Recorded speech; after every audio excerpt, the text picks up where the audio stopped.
Legacy Chapter 53. First stage steps were heard echoing along a dark corridor. The walls were made completely out of dark stone and it was almost pitch black if not for a couple of torches that provided some much-needed light. The person walked calmly through the halls, completely undisturbed by some background noises that could be heard. The person stepped forward into some light, allowing some features to be displayed. The man appeared as a frail, old man, who was walking with a cane in his left hand. He had black, shaggy hair, and his right eye was bandaged. He has had an X-shaped scar on his chin ever since his youth. He wore a white shirt, with a black or dark gray robe over the top of it covering from his feet, to just over his right shoulder.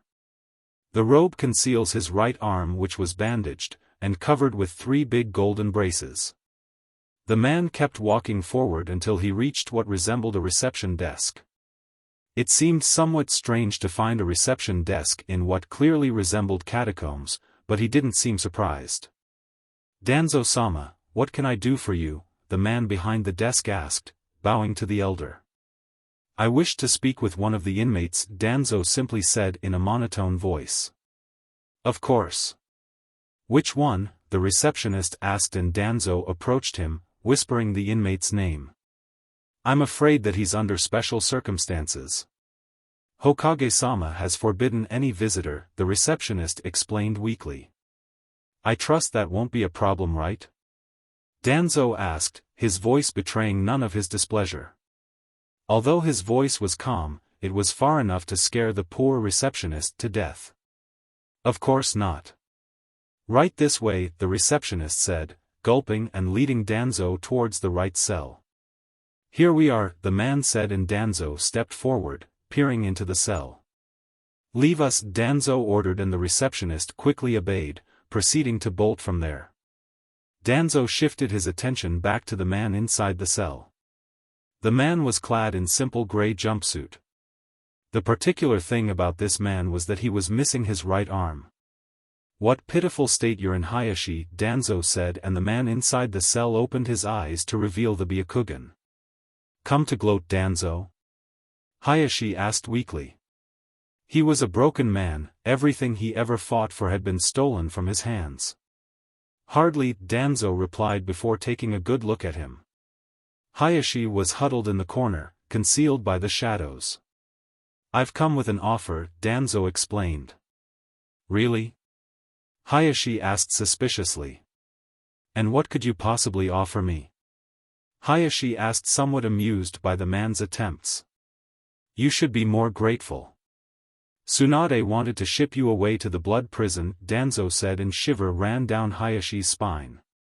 "As to my offer, how about your clan back and justice against those who put you in here?" Danzo offered, but was met with laugh. Hayashi was laughing loud like some crazy man. "You are delusional, Danzo. How exactly do you wish to accomplish such feat?" Hayashi asked, amused. "You still have faithful followers from the main house that occupy several positions of power in the village. All I ask is your and their cooperation, and, in return, I will give you your freedom and clan back," Danzo offered, and Hayashi was about to laugh again when he saw the serious face of Danzo. "You are serious?" Hayashi stated, surprised. "I don't joke," Danzo replied, and Hayashi started thinking. "What are you planning?" Hayashi asked seriously. All the laughter and the amusement gone. "I shall tell you if you agree to my terms," Danzo replied. "I accept," Hayashi said, and Danzo nodded and simply turned around, flicking something over his shoulder towards Hayashi. "What's this?" Hayashi asked as he snatched the small ball. It seemed like a food pill. "Your freedom," Danzo said, and walked out, leaving Hayashi to his choices. Hayashi lost sight of Danzo and returned his gaze back to the pill in his hand. Making his choice, he globed it with a shred of hesitation and waited for the effects. Hayashi's chest started warming up, and suddenly he clutched to his chest as pain shot through his body. "Argh!" Hayashi screamed as he felt his chest tithing up, making it almost impossible to breathe. Several guards rushed towards Hayashi's cell, but they were too late and simply found him lying on the ground, completely unmoving. One the guards opened the cell and crouched beside him. "He's dead," the guard replied, checking his pulse. He took notice as to how his single hand was clutching to his chest. "Most likely a heart attack." "Inform the Hokage and take him away," the guard replied. Danzo smiled from the reception desk as he looked towards the receptionist, and his Sharingan glowed, erasing every evidence he ever stepped forth in the prison. Senju compound. Everything was rather quiet inside the Senju compound. It was to be expected, since the loudest of the inhabitants, this being Naruto and Hashirama, had gone to Kumo. Naruto was going to participate in the upcoming Jounin exams, while Hashirama and his brother Tobirama would pose as their senseis. The living room in the Senju compound was simple. Outfitted with a couple of individual couches and two larger ones. A few plants in the corners and a couple of paintings in the walls made the room livelier. 3 bookcases were also nearby the wall, providing a couple of books for passing time to anyone that so wished. Some books were about the Senju clan, their history and deeds through the history, while others branched out from geography to general fiction. Jiraiya had been denied, rather painfully he might add if you ask him, his humble request to display his magnificent work on said bookshelf. Everyone in the compound was already of age, so having porn in the bookcase should be allowed. This were his thoughts when he approached his princess, who rewarded him with a well-placed, chakra-enhanced, punch. At least Tsunade had allowed him to place his first novel, The Tale of the Utterly Gutsy Shinobi, so it wasn't all bad. Tsunade walked into the compound and simply made her way straight towards the living room.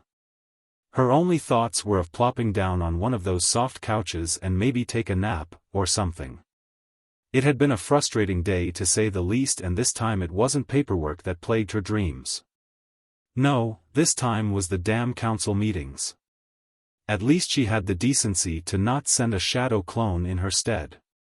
First, it was a request for further funding petitioned by the head nurse with both Shizune and Hinata's signatures on it. Hinata was smart enough to only sign it when she was away from the village.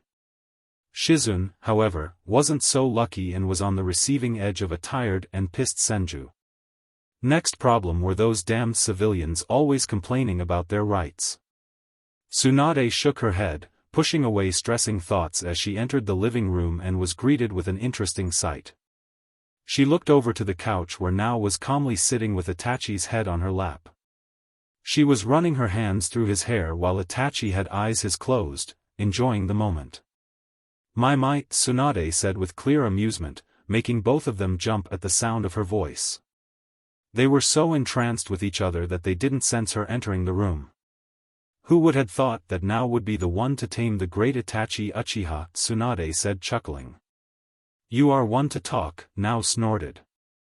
Senju Tsunade, the legendary slug princess of Konoha, tamed by a pervert, now replied in amusement, making the Senju choke.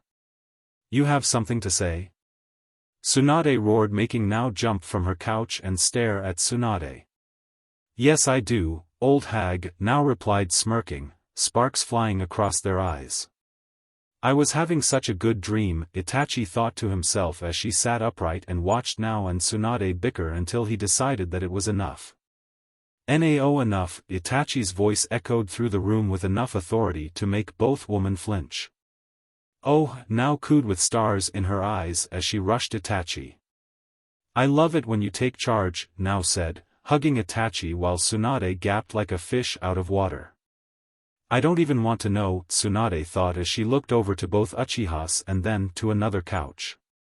You don't intend to cuddle or do any display of affection, right? Tsunade wondered. It was common sense to keep public displays of affection somewhat restrained, but Uchihas were strange people.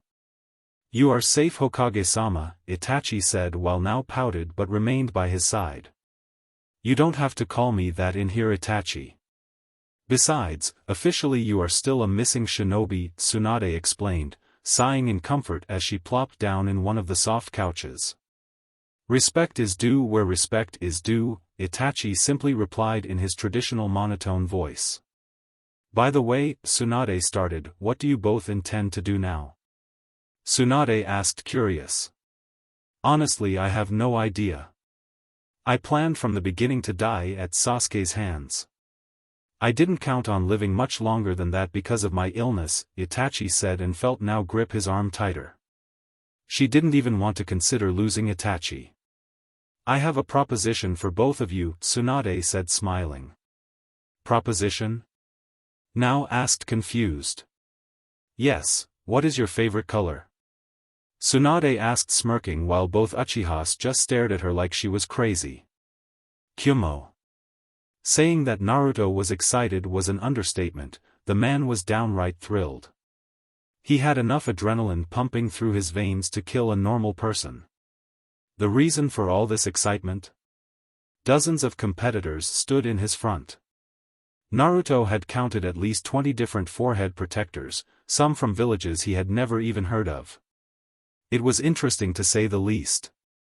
While these exams were non-traditional as they were only hosted every 5 years, the amount of competition was similar to that of Chunin exams.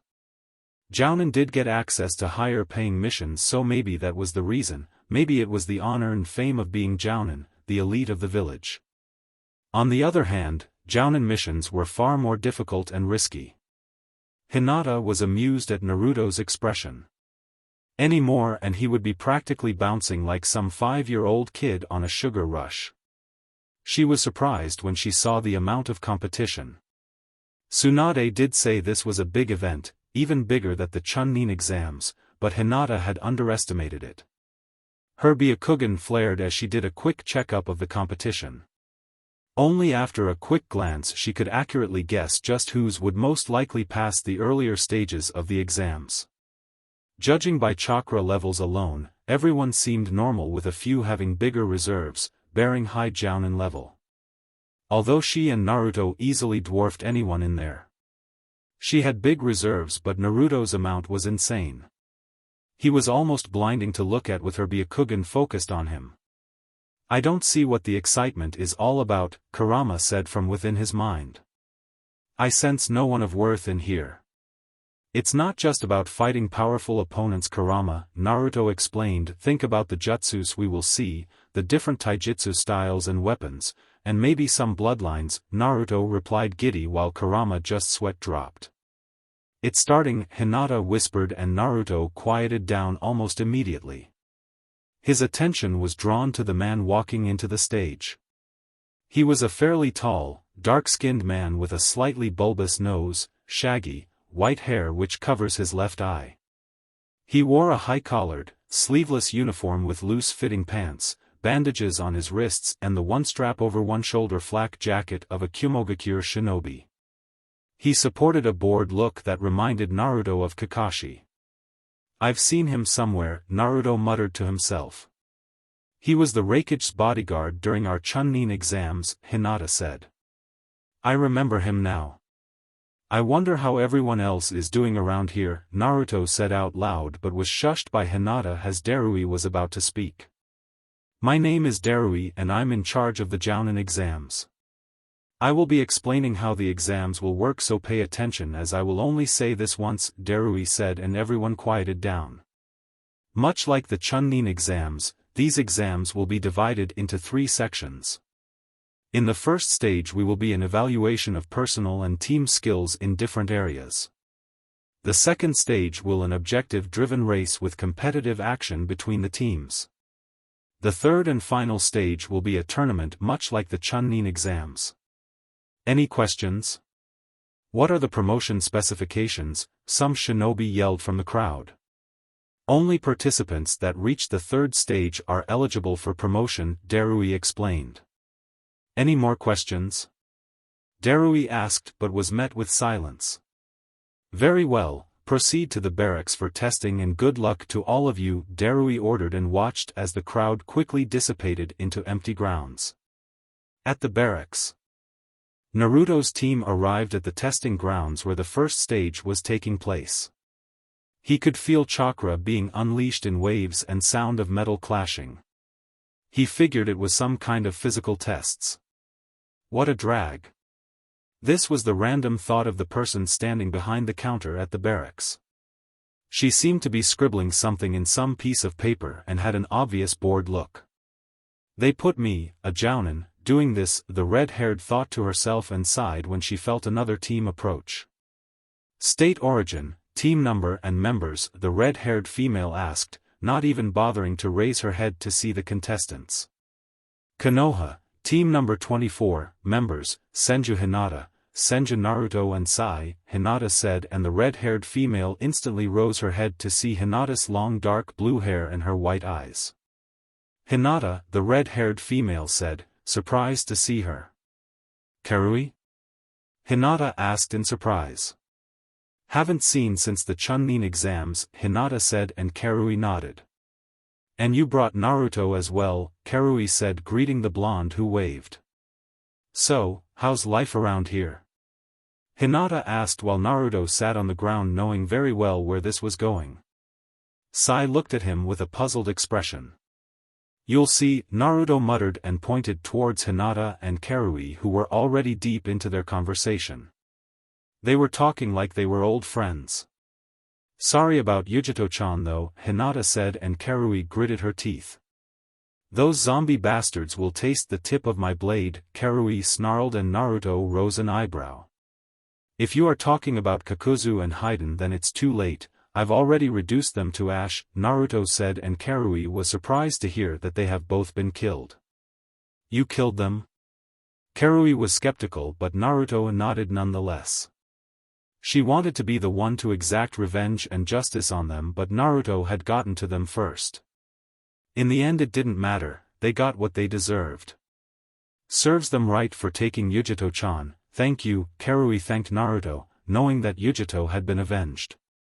Anyways, Karui said as she started writing the details in her notebook and took a small disc with a number on it. Here is your number. Wait for your turn and good luck. See you around, Hinata replied, and Naruto's team walked off and into the testing grounds. Testing grounds. Naruto, Hinata, and Sai entered through the stone's gates and arrived at some huge arena. There huge stones walls surrounding the earth grounds. To Naruto's left there was what seemed to an obstacle course. Behind that was a small forest and Naruto coursed tons of booby traps spread all around the trees and ground. Welcome, the examiner said as the three contents stopped near him. The first stage of these exams consists of an advanced obstacle course, testing you in speed and strength. Additionally you will be tested in taijutsu, genjutsu, ninjutsu, and any other categories you choose for additional points. The final part will be a team exercise which consists in infiltrating an outpost located in that forest, the examiner explained, pointing towards the small forest not too far away. Teams with highest points will proceed to the second stage. Sounds simple enough, Hinata said, and Naruto nodded. Which additional categories are available? Sai asked with his smiling face which seemed to scare the crap out of the examiner. Anything really. I myself am well versed in taijutsu, ninjutsu and genjutsu.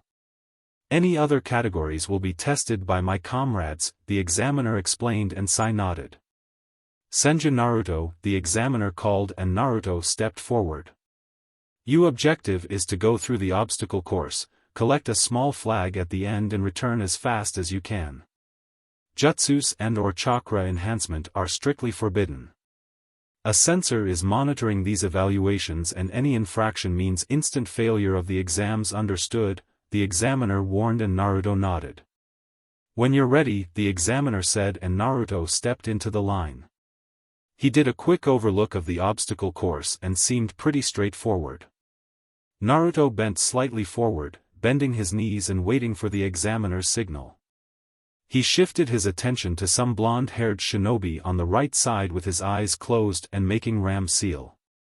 Start, the examiner said. When the sound of timer's button hit Naruto's ears, he shot forward leaving a dust trail behind. A split second after start and Naruto had already arrived at the first obstacle, a simple wooden horizontal bar, raised 1.5 meters from the ground and followed by 3 more in quick succession. Naruto jumped forward, like a lion pouncing on his target. He placed both hands in the wooden bar for support. He coiled his arms and propelled forward using his arms. Having calculated the required amount of strength, he landed right past the 4 wooden bars, concluding the first obstacle in a single movement. Time, 1.5 seconds. Naruto didn't raise to his proper height before landing. He coiled himself again and blurred forward. His armor cringing, its metals plates flapping together with each step he took. Naruto raised his head slightly as he spotted his next obstacle, a solid, 10 feet high wooden wall that he assumed he had to climb. Naruto made a small push and jumped far enough for his right hand to latch itself at the top. The examiner's jaw dropped when Naruto lifted himself up with a single arm. Even the censor was surprised by the amount of strength displayed.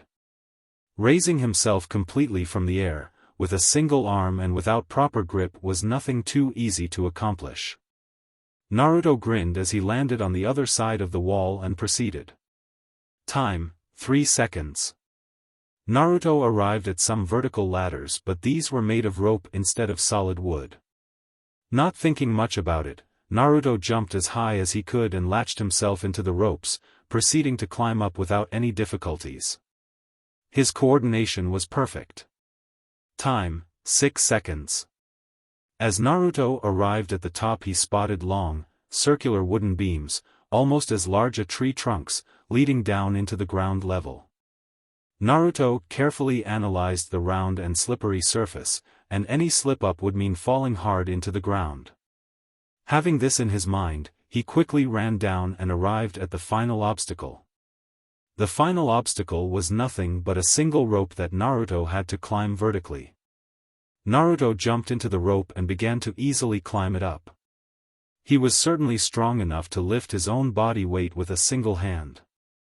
He arrived at the top and snatched the flag he needed before sliding down the rope and landing on the ground. Time, 7.8 seconds. With the flag in his position, the final piece of this obstacle course was a simple race to the point of origin, without needing to go through the obstacles again. Naruto bent and shot forward, leaving a cloud of dust. Every step he took, the ground would crack from the strength he put behind each step. Naruto didn't stop near the examiner and simply continued running at full speed, until he crossed the examiner. He came to halt, leaving the dust trail behind him as he finished the obstacle course. Cough cough. The examiner waved his hands wildly to clear the dust cloud. Final time, 9.5 seconds. Congratulations Naruto-san, you just moved to the second spot, the examiner said, pointing towards the electronic board, where Naruto's name ranked second in the obstacle course with 9.5 seconds, only surpassed by Rock Lee with 8 seconds. Can't say I'm surprised. The guy is insane with his workout, Naruto thought to himself. Looks like hard work does beat a genius, Naruto chuckled out loud. I don't see the genius, Hinata said with a straight face. Hinata-chan, Naruto whined while Hinata giggled at his antics. Sai simply observed the interaction between the couple. They certainly weren't your usual married couple. Sai, Naruto said, and Sai turned to Naruto, making a shiver run up his spine. Enough with that smile, it's freaking me out. It feels like you are going to kill me in my sleep, Naruto said, and Sai dropped in smile, getting a neutral face. Naruto sighed somewhat and walked to the examiner's side and allowed Sai and Hinata to take their turn. Hinata did her best but had the downside of most of her strength being by chakra enhancement. Still, she managed to easily secure 5th spot with Sai taking the 10th place. Having completed the first exam of the first stage, the examiner led them toward some testing dummies for the taijutsu test. Second part of this exam is to go through the dummies, while performing your taijutsu katas as fast as you can. State your taijutsu style for reference, the examiner said, and Hinata stepped forward this time. Gentle fist taijutsu style, Hinata said, and the examiner happily wrote it down, stepping aside as Hinata stepped forward. She looked around them, counting around 5 dummies who were about to receive a very cruel punishment. Is chakra allowed now? Hinata asked, and the examiner nodded. When you're ready, the examiner said, and clicked on his timer. Hinata disappeared from her position and began running through her katas. She didn't even seem to be touching with dummies. She did her katas with such grace that the proctor almost thought she was dancing. She appeared next to the examiner only a split second later, just in time to see all of the dummies crack at once. They burst into pieces and simply fell to the ground completely destroyed. Nothing bigger than half an arm had remained as the dummies seemed to have been severed in all joints. Amazing, the examiner said while Hinata just smiled at her success. She looked over to the scoreboard and watched as her name appeared in first place. Sai went next, and this time, Naruto's eyes were solely focused on him. Both Naruto and Hinata had read Sai's file, but it didn't say much besides that he had standard skills and used ink-style jutsus, whatever that was. The only thing Naruto ever used ink for was seals. Naruto's eyes narrowed at the style that Sai had employed. It was ruthless for lack of a better word. Each strike had a purpose behind, there were no feints or anything else. Every strike was either to cripple or kill the opponent. It was a bastardized version of the ANBU style, a far more deadly version. Naruto went next and, although his style wasn't as refined as Hinata's, he still got the job done, finishing in second. Next portion is Genjutsu, the examiner said, and Naruto nodded, his Sharingan blazing to life. Naruto displayed some of the Genjutsu he knew. It wasn't really his thing. Unlike Itachi, Naruto preferred to attack the enemy's body instead of his mind. The only Genjutsu he had actually even bothered to properly train was the Tsukuyomi so that he could awaken the Susanoo. But that didn't stop him from claiming the first spot as well. Just because he didn't like it, it didn't mean he wasn't good at it. Both Hinata and Sai went next, but they managed to score even lower than Naruto. He didn't blame them though. Genjutsu was such an unpopular area that the few that had decent control were already a threat. I mean, look at Itachi. He can defeat an enemy using only Genjutsu, he doesn't even need to move from his place. Last section of this evaluation before the team exercise is ninjutsu, the examiner said. Finally, the good part arrives, Naruto said, rubbing his hands together while the examiner was tempted to take a step back when he saw the crazy glint in his eyes. And it wasn't the Sharingan he had seen. Why yes, the examiner coughed into his hand to suppress his shiver. You need to display a few non-elemental jutsu along with at least 2 natures, the examiner said, and Naruto didn't even give the chance to Hinata or Sai to step forward, he was that excited. What's first? Naruto asked. You decide, the examiner replied, and was surprised when he saw a spinning ball of silver chakra in Naruto's hand. Rasengan, Naruto said, and the examiner nodded, writing something about excellent shape manipulation. Shadow Clone Jutsu, Naruto said, placing his fingers in a T sign. A single clone popped into life. Naruto looked at the examiner and he nodded. Shadow Clone Explosion, the clone that Naruto created suddenly exploded, ripping a chunk of the ground. Very good. What are your chakra natures? The examiner asked. I have all 5 of them, Naruto said, and the examiner stopped writing to look at Naruto. The examiner blinked as Naruto simply nodded. Anyway. Please perform some jutsus for a nature, the examiner said, and watched as Naruto performed a single horse hand seal. Katan Goka Makyaku, Great Fire Annihilation, a barrage of fire was expunged from Naruto's mouth, it scorched the ground, decimating what little had remained from the previous wooden dummies. Why yes, excellent, the examiner replied weakly after witnessing the devastation. It seems fire nature is good. How about some lightning nature, and this time, keep it below S rank, the examiner said, and Naruto shrugged his shoulders but complied anyway. Raitun, Raryuden, Lightning Dragon, Naruto hands sparkled with blue electricity as a dragon erupted from his palms. The dragon roared before blurring towards Naruto's target and exploded, leaving behind a crater and sparks flying everywhere. Very good Naruto-san, the examiner said, and Naruto stepped away, looking at the scoreboard where his name had claimed the first spot, and with a very healthy lead above the competition. Hinata went next and claimed the second spot just a few points behind Naruto. Sai, the examiner, called and Sai stepped forward. Both Naruto and Hinata focused their attention solely on the third members of their team. Sai was an enigma to say the least. He was always throwing around that creepy smile of his, he never engaged in conversation with them.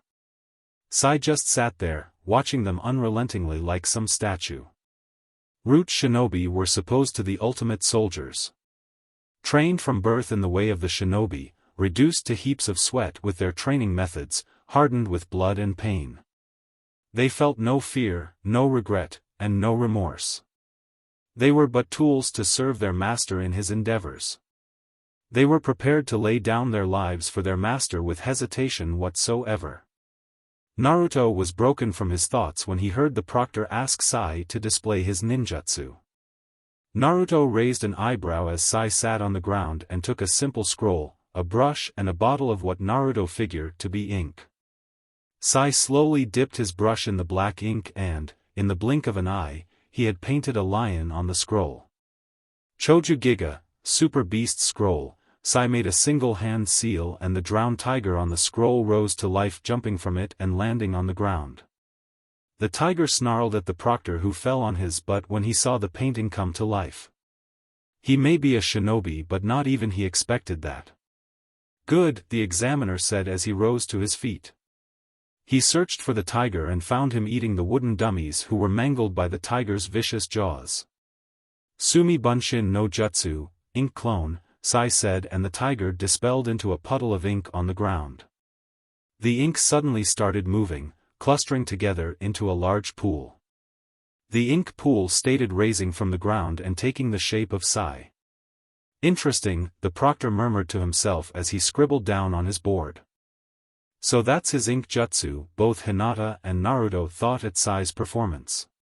His style surely was very dynamic and versatile, but his creations seemed somewhat fragile. Before we proceed to the team exercise, do you wish to be tested in anything else for extra points? The examiner asked, and everyone shook their heads in denial.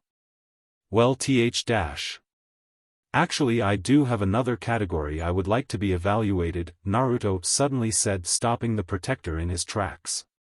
Which is? Bojutsu, staff arts, Naruto said, and Hinata was surprised that he would bring that up of everything else. She wondered why he didn't want to be tested in Fuinjutsu, but maybe he had forgotten. The examiner hummed in thought as he thought of someone who could give Naruto what he wanted. Kyumo shinobi were primarily skilled in kenjutsu since a blade was sharper and more effective than a staff. A sword can cut while the staff doesn't. This statement would be true for a normal staff and certainly not the one that Naruto had in his possession. I will be right back, the proctor said, and simply left without any explanation, leaving Naruto's team to wonder what happened. A few minutes later the proctor returned with another shinobi by his side. He was a young, dark-skinned shinobi with short, spiky, white hair and dark eyes accentuated with lines curving upwards from the corners. He wore a dark outfit consisting of an overlong shirt with a hood, with red bandage hand guards, Kyumogakure shin guards, and a black forehead protector. He carried a long sword on his back and had a lollipop on his mouth. Naruto? The shinobi asked in surprise. Omoy, long time no see, Naruto said, greeting the fellow shinobi. You know each other? The examiner asked, and both shinobi nodded. We both participated in the Chunin exams 3 years ago, Omoy said while Naruto nodded. I see, the proctor replied. Omoy is here to test you in Bojutsu. Since we have no foremost expert in this area, you will be sparring against Omoy's kenjutsu, the examiner explained. If you aren't an expert, how can you evaluate my skills? Naruto asked, curious. I may not be an expert in weapons, but I know enough to understand when someone is skilled or not. Besides, Omoy is one of the swordsmen in Kyumo. Judging from your battle with him, I can easily evaluate your skill level, the proctor explained, and Naruto nodded. The space around Naruto started swirling, and not much longer he had a staff on his right hand. Naruto twirled the staff in his hand, slamming it on the ground, creating a small shock wave from the strength behind it. Omoy raised an eyebrow when he felt the earth vibrate slowly as Naruto slammed his staff on the ground. This is purely a weapons demonstration, no crippling or killing strikes understood, the examiner asked and both participants nodded. Omoy took his sword and gripped it tightly with both hands. Naruto picked his staff, raising his right arm above his head and lowering his left. He hadn't used a staff since he had mastered the art, and that was nearly 8 years ago. Hajime, the proctor said, and both shinobi dashed forward, both weapons meeting with a loud clang. Small orange sparks were released as the sword's sharp edge grazed against Naruto's metal staff as both shinobi struggled. Being stronger, Naruto was able to push Omoy backwards. Naruto quickly withdrew his staff, spinning it behind his back and striking towards Omoy once again. Omoy parried Naruto's flurry of attacks as he could, but even him was starting to be overpowered. The amounts of attacks and the fluidity at which they came was unreal. Naruto wasn't as rusty as he thought himself to be. Omoy stumbled backwards but managed to regain his footing. He looked up just in time to see Naruto in the air. Omoy jumped to the side as Naruto slammed the tip of his staff on the ground, breaking the earth and embedding the staff on it. Using the staff as support, Naruto swirled around it and slammed his foot into Omoy's chest, sending him tumbling through the ground. Naruto dug the staff of the ground and waited for Omoy to stand. Both shinobi dashed forward and their weapons met once again. Kyomoryu Mikazukajiri, cloud style, crescent moon slice, Omoy said as he swung his blade in a single, large, crescent moon-shaped arc. Naruto tilted backwards and caught the trail of chakra left by the blade. Naruto jumped backwards and flexed his staff forward. The staff suddenly expanded, growing exponentially in size. Omoy never expected the range of Naruto's staff to suddenly increase this rapidly and was unable to dodge. Omoy was struck in his right shoulder, hard enough to send him spinning through the air and landing rather hard on the ground. Omoy rose from the ground, breathing hard and clutching to his shoulder in pain. From his face, Naruto could easily tell that he was unprepared for that attack and that his shoulder was most likely dislodged. "That is enough," the examiner quickly yelled when he saw the devastating strike Omoy had received. "Maybe I got carried away," Naruto chuckled weakly while Hinata just shook her head. "Report to the hospital," the proctor said towards Omoy. "I can fix him," Hinata said and approached Omoy. "Let me see," Hinata said, and her hands glowed green as she analyzed the extent of the damage. "Your shoulder is dislocated. This might hurt," Hinata warned while Omoy just groaned. "On 3, Hinata warned and Omoy nodded. 1, Hinata said and suddenly pushed his shoulder backwards. Omoy gave a yell of pain when he heard his bones snap to place. It was over just as it had begun. "I thought you said on 3.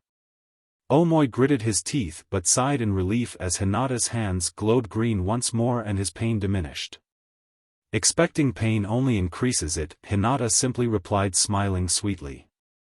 "Damn medics," Omoy groaned in thought. "Sorry about that," Naruto said, but Omoy waved him off. "Congratulations, Naruto-san. You took second place," the proctor said, and Naruto raised an eyebrow as his attention was shifted to the first name on the scoreboard. "First place, Sarutobi Hiruzen." "I didn't know the old man took the Jounin exams," Naruto said with surprise in his voice. "These exams really are ancient." "Sandame-sama isn't that old, Naruto-kun," Hinata chided while Naruto just chuckled. "Anything else before the team exercise?" the proctor asked, and this time was met with complete silence. He waited a few seconds but no one changed their minds. "The last exercise of the first stage is the team exercise," the proctor said, and lead the team into the nearby forest. It was a small forest, but a very dense one. It was obviously prepared for this exam. Now the proctor started gathering the attention. The purpose of this exercise is to retrieve a scroll which is located in a small wooden cabin deep within the woods. Along the way there will several traps. Deadly ones, I might add, the proctor warned, and everyone nodded. Once you have the scroll you will make your way back here. As always, the quicker you do it, the more points you will get awarded. Understood, the proctor asked and everyone nodded. Do all team members have to participate? Naruto asked curious. Of course. It's a team exercise after all, the proctor replied confused while Naruto smirked. When you are ready, the proctor said and watched as Naruto's team stood at the edge of the forest. This is what we will do, Naruto said and gathered both Hinata and Sai. You will both stand guard here while I go get the scroll, Naruto said and both members blinked at him. I'm sorry? Hinata asked, thinking she might have misheard him. You heard what the proctor said. All team members must participate, however he didn't specify which role, Naruto replied while Hinata just shook her head. She already knew what he was going to do. Fine, Hinata replied and Sai simply went with the flow. Go, the proctor yelled and the three members dashed forward. As they arrived near the first set of trees, both Hinata and Sai stopped running and took cover behind them. Naruto kept running, his Sharingan taking every detail of the surrounding environment. His ears heard whizzing sounds and he turned his head to the side. Dozens of kunais were flying towards him at high speeds. Naruto smiled and kept running forward. His eyes started glowing and his Kamui was activated. What the? The proctor asked in shock as he watched Naruto keep running and the kunais simply passed through him. Once the kunais were over his Kamui was disabled and Naruto kept on running. It was a straightforward exercise whose point was obviously trap detection. Naruto lifted his head and saw the small wooden cabin just a few yards away. He smiled and kept on running until he heard a sizzling noise. He looked down and saw the path was riddled with explosive tags. Naruto chuckled and used his Kamui and kept going forward. Explosions rocked the grounds and large clouds of smoke rose into the sky. The proctor cringed when he saw Naruto being consumed by the explosions, but was again surprised when he saw him running out of smoke cloud, completely unharmed. Naruto's eyes caught a ceiling tag at the cabin's door. It was another trap with an explosive tag but this one it needed to be disarmed, otherwise it would blow up the cabin, scroll included. Naruto smirked and simply right through the door using his Kamui. I'm done here, the proctor conceded and threw his board at the ground. He gave up on trying to understand Senju Naruto. Naruto saw the scroll on a small table and simply took it. He flashed towards Hinata and all three members rushed out of the forest. Time, 42 seconds, the proctor said shaking his head. He pointed towards the display and saw Naruto's team ranking first with the second nowhere near. The second best time was nearly 5 minutes. Are we done? Naruto asked and the proctor nodded. Yes. Meet here at 8 for the announcement of which teams will proceed to the second stage, the proctor said and watched the team leave. They had broken or achieved first place in every single category barring the obstacle course, but he didn't blame them. When he himself saw some green creature shouting something about flames of youth, he even considered retirement at 30 years old. Later that evening, everyone had gathered to find out the teams that would proceed. They met up with Lee, Tenten and Shikamaru who seemed to also be waiting for the results. How did it go? Hinata asked. Although clearly not as good as you, Tenten replied pointing to the scoreboards. Lee managed to score enough points in the taijutsu and obstacle course to be able to proceed. You know Shika, he played his cards and ended up right in the middle of the competition, Tenten said and Hinata chuckled. At least we all get to go to the second stage, Naruto said and everyone nodded. Oh well. See you all tomorrow for the next exam. Amige Cure, Pain's Tower. Are you sure this is wise? Conan asked towards the only person in the room. Her voice was neutral and perfectly calm, betraying none of her worrying thoughts. In the back of the room, concealed by the shadows stood a person with a single visible eye. The person was a fair-skinned man with chin-length red hair with his most noticeable trait being his single Rinnegan. He didn't look healthy as he seemed to be severely malnourished with his ribcage and bone structure openly visible. He had chakra receivers implanted into his back, one in each of his shoulder joints, smaller ones in his forearms and two metal-like screw under his collar bones, near his shoulder joint. The person sat on some machine that appeared to be some type of mechanical walker. "It's a dangerous game you are playing, Nagato," Conan warned, but Nagato seemed determined on his course of action. "It needs to be done," Nagato simply said. Conan was about to reply when a familiar swirling sound came into the room. From the vortex Tobi, or Fugaku, walked into the small rays of light coming through the cracks in the room. "What are you doing here?" Conan asked, her voice back to its neutral tone and her eyes narrowing in slight apprehension. Although she seemed mostly calm on the outside, she was prepared should Tobi try anything foolish. "Suit up," Tobi said, throwing Nagato something whitish in color. Nagato picked up what Tobi had thrown and his eyes widened when he realized what it was. "This is Nagato replied but was interrupted by Tobi. "I need you at full strength for this." That is all for this video. See you in the next one.